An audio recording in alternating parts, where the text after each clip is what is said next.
Hablar de este tema hemos convocado esta mañana a Rogelio Gómez Hermosillo, quien es el presidente ejecutivo de Acción Ciudadana frente a la pobreza. Rogelio, buenos días. Muy buenos días, Manuel. Con mucho gusto a la orden.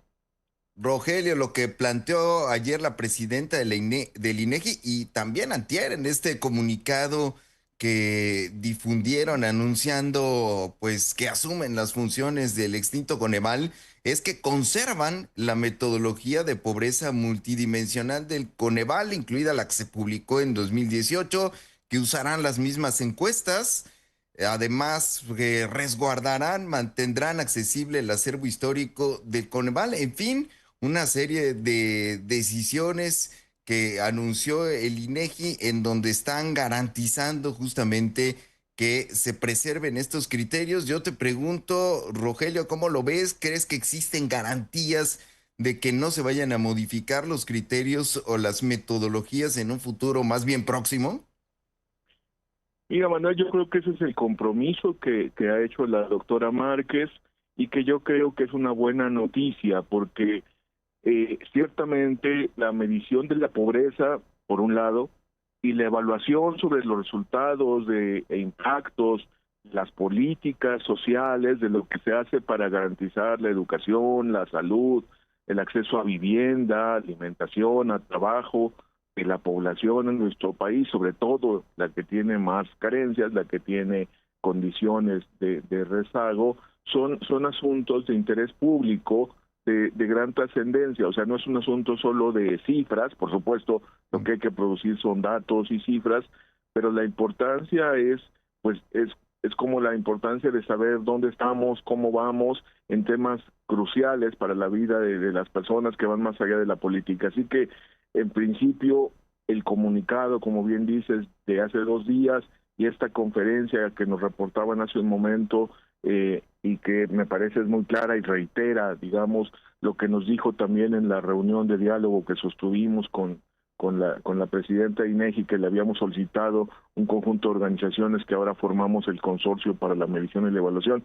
Creo que señala que da tranquilidad y pues evidentemente hay que dar seguimiento a esto. Como sociedad civil estamos listos para darle seguimiento a esto, pero así el compromiso nos parece una muy buena noticia. Rogelio, ¿qué implicaciones ha tenido cambiar de un órgano evaluador propiamente dicho como el Coneval a uno que es productor de datos como el INEGI? Es una diferencia, un matiz sustancial, Rogelio. No sé si estés de acuerdo.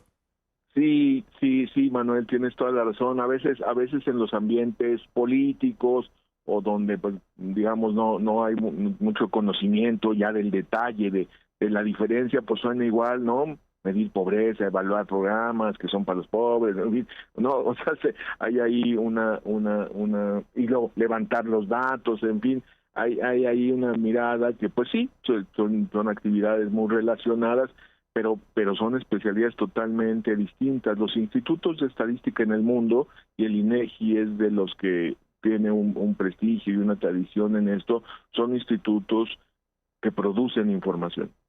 Y un poco como decía la doctora Martes, no solo vamos a producir la medición de la pobreza, producimos la inflación cada 15 días, los censos económicos cada 5, los censos de población del país, la encuesta de seguridad urbana que siempre genera mucha polémica porque muestra que la mayoría de la gente pues se siente insegura, etcétera, y así, o sea, tiene un conjunto de productos de información. En cambio, evaluar significa tratar de entender, digamos, por qué pasan las cosas, no es más allá que levantar información, requiere una serie de preguntas, de investigación, y tiene una cuestión al final que es importantísima, que es emitir recomendaciones de mejora, encontrar las limitaciones, o como se dice de manera eufemística, las áreas de oportunidad para mejorar y emitir recomendaciones, ¿no? Para que los programas, las políticas, o sea, porque están los programas cada uno por separado,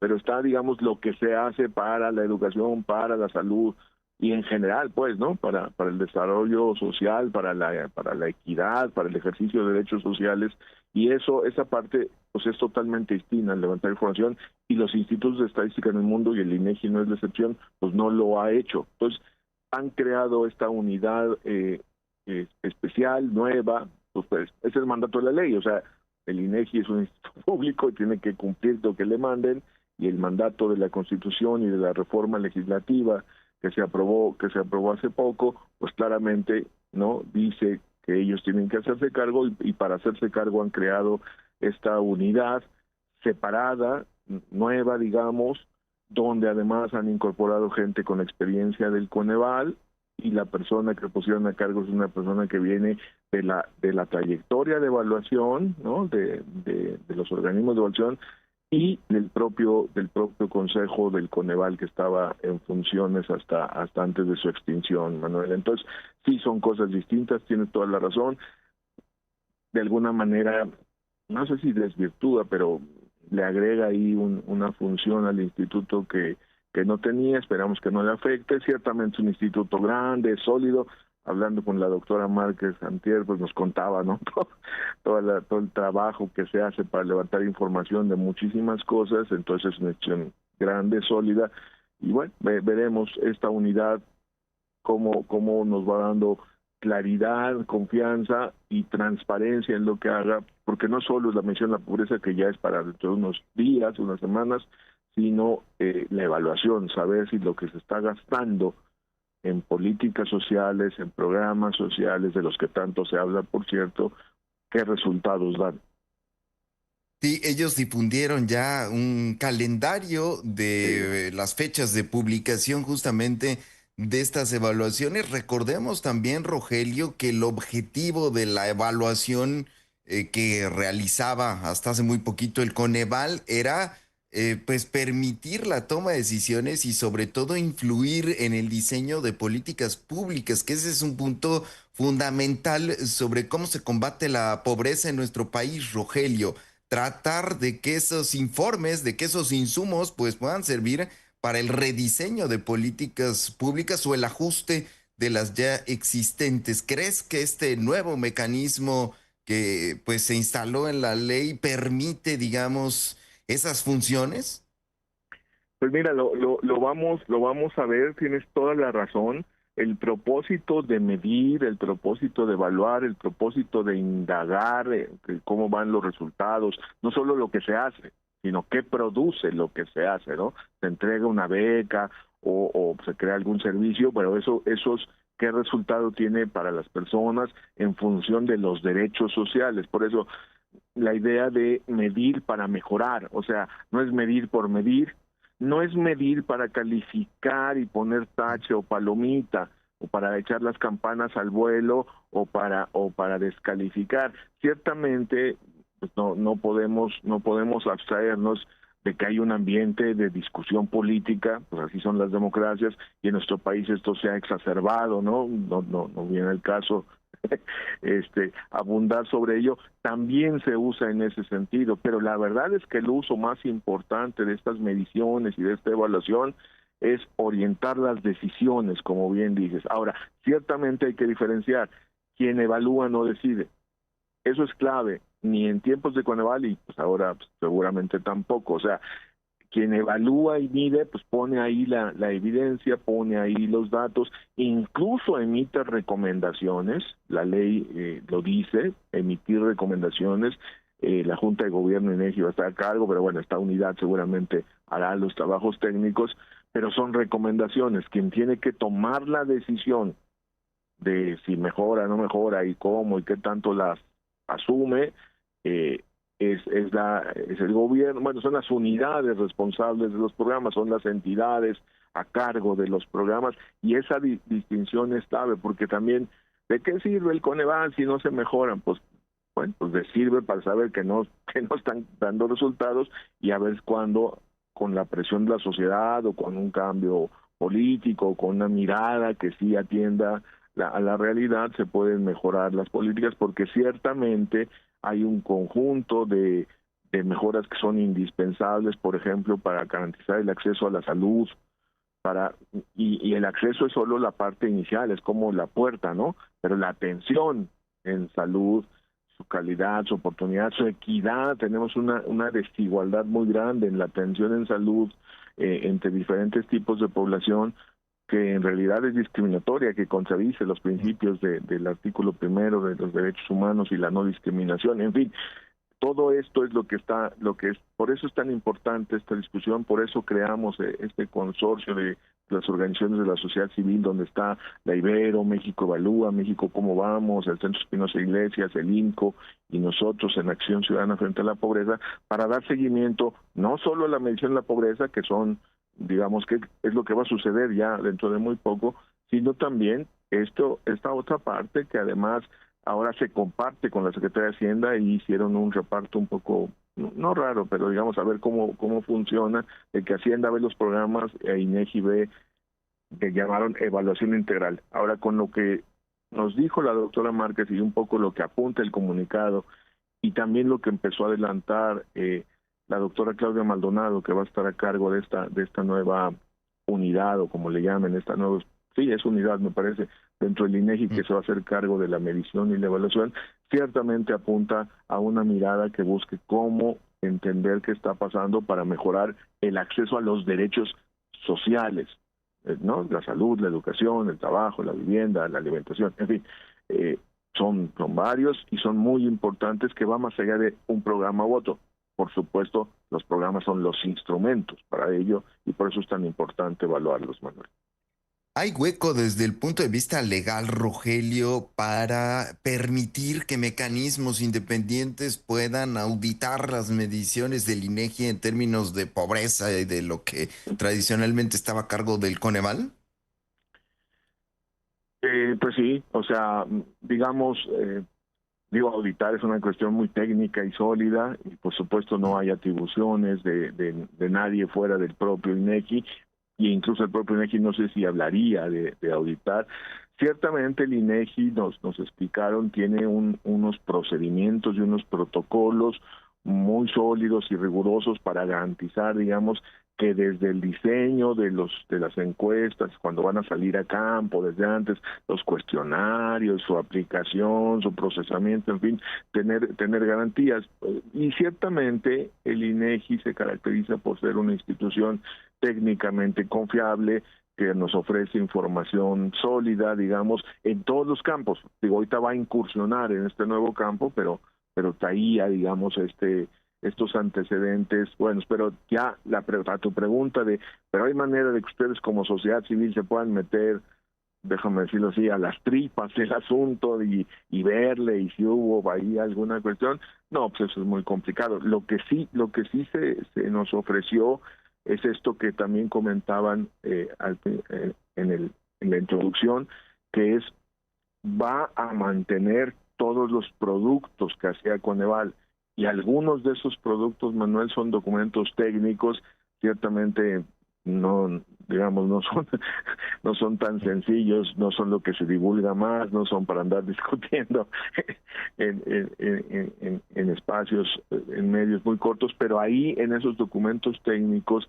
sí se tiene que fundamentar, explicar, validar, darle, digamos, coherencia a la información en dos sentidos. Coherencia con respecto a otras, digamos, a otras mediciones, a otros datos, coherencia del conjunto, digamos, el ingreso, por ejemplo, ¿no? Qué tan cerca o qué tan lejos está con lo que dice, por ejemplo, la encuesta de ocupación de empleo, o con lo que dicen las cuentas nacionales. Bueno, en fin, no quiero entrar a temas técnicos. Lo que digo es, hay todo un asunto ahí de darle consistencia externa con otras, ¿no? Ponerlo en un contexto más amplio de información, como consistencia interna que garantice una cosa que es clave para la credibilidad y que para estos temas es crucial para la confianza, que es comparabilidad. Si tú dices, de 2018 a 2024 bajó tal cosa, subió tal cosa, mejoró tal cosa, es porque puedes comparar 2018 con 2024. La comparabilidad es la base para poder decir esto mejoró, esto empeoró, esto está igual, en fin, ¿no? Es esa parte que es la que más se difunde en el debate público, en el debate más político, digámoslo así, aunque también en el académico, pero sobre todo en el debate de la agenda pública, pues porque además esta medición, Manuel, esta que viene las semanas próximas, el 13 de agosto, justo es una medición de pobreza a 2024. Y es una serie que arrancó en 2018, entonces vas a tener el dato 2018, 2020, 2022, 2024. Ya sabemos qué pasó de 2018 a 2020, sube la pobreza. Ya sabemos qué pasó de 2018 a 2022, bajó la pobreza. Ahora vamos a saber qué pasó de 2018 a 2024. Y eso, pues, evidentemente, como es el sexenio anterior, pues, tiene una carga política, va a tener toda una deliberación, pero la clave a nivel técnico es la comparabilidad. Y Sí. ciertamente tratar de entender que además de un solo número, ¿no? La pobreza como un indicador sintético, Coneval presentaba un conjunto de informaciones que son igualmente relevantes, que es entender pues que hay pobreza moderada y pobreza extrema, que hay personas que tienen un ingreso de pobreza que no les alcanza ni para la canasta básica, y que hay carencias sociales de cosas súper básicas, porque es muy importante esto. Coneval medía, y ahora el INEGI lo va a hacer porque le va a dar continuidad, accesos básicos, o sea, pisos muy abajo. Por ejemplo, rezago educativo, pues que tengas, si eres mayor, la primaria o la secundaria, o si estás en edad escolar, estar en la escuela hasta bachillerato. Si no, por rezago educativo. Pero, por ejemplo, en salud, que se entiende mejor en salud. Carencia de acceso a servicio de salud significa no tener una afiliación. Si tienes afiliación, sea al IMSS o ahora al IMSS Bienestar o lo que sea, a los servicios públicos, salud o incluso algún privado, ya no tienes carencia. Ahora, no tener carencia no significa que cuando necesitaste el servicio te dieron atención. Eso no lo mide la pobreza. La pobreza, entonces, se basa, las carencias de la pobreza están puestas en un indicador muy básico, muy de piso, muy de accesos. Si tienes carencia, realmente estás, pues, es exclusión, ¿no? Estás muy mal. Si no la tienes, pues ya diste un pasito, pero tampoco es que ya la resolviste. No es el derecho. Por eso es tan importante la evaluación, Manuel. Espero no estar confundiendo a la audiencia. O sea, pobreza mide como los muy básicos, como los pisos, como lo de hasta abajo, y luego la evaluación es la que nos tiene que decir qué tanto estamos avanzando en que las personas puedan ejercer su derecho a la salud, que no solo es tener una afiliación, sino tener prevención, tener atención, tener tratamientos. Toda esta discusión sobre el desabasto de medicamentos, pues obviamente no se mide con la pobreza, pero es importantísima para ejercer el derecho a la salud. Ahí está un poco estos temas de los que, por eso hablar de Coneval y ahora estas nuevas funciones de INEGI, pues resulta tan importante, que tan de interés público, pues estamos hablando de cosas tan básicas como la salud, o la educación, la alimentación, el trabajo. Sí, es muy esclarecedor, Rogelio, y sobre todo esto que señalas y en lo que enfatizas, que estas mediciones y evaluaciones, principalmente evaluaciones, están ligadas, vinculadas, como también así el propio INEGI lo ha dejado claro en su comunicado, a derechos sociales, a la materialización, a la consecución de derechos sociales, y sin esa partecita no se puede entender o no serían útiles desde luego para los propósitos que se requieren precisamente estos datos, estos números y sobre todo estas evaluaciones en términos cualitativos que son finalmente las que derivan de todo este conjunto de criterios técnicos aplicados, evaluados, sometidos a las pruebas de la coherencia interna, de la comparación con años precedentes, en fin, todo este conjunto de cosas, Rogelio, que nos has comentado esta mañana. Así que yo te agradezco mucho tu presencia esta mañana en Aristegui en vivo. Rogelio Gómez Hermosillo, presidente ejecutivo de Acción Ciudadana frente a la pobreza. Gracias, con muchísimo gusto. Y entonces ahora que salgan los datos de pobreza o antes los de ingresos y gastos, con mucho gusto podemos volver a platicar con ustedes. Qué gusto, Manuel. Buenos días. Igualmente, Rogelio, seguimos pendientes contigo. Un abrazo. Hasta luego.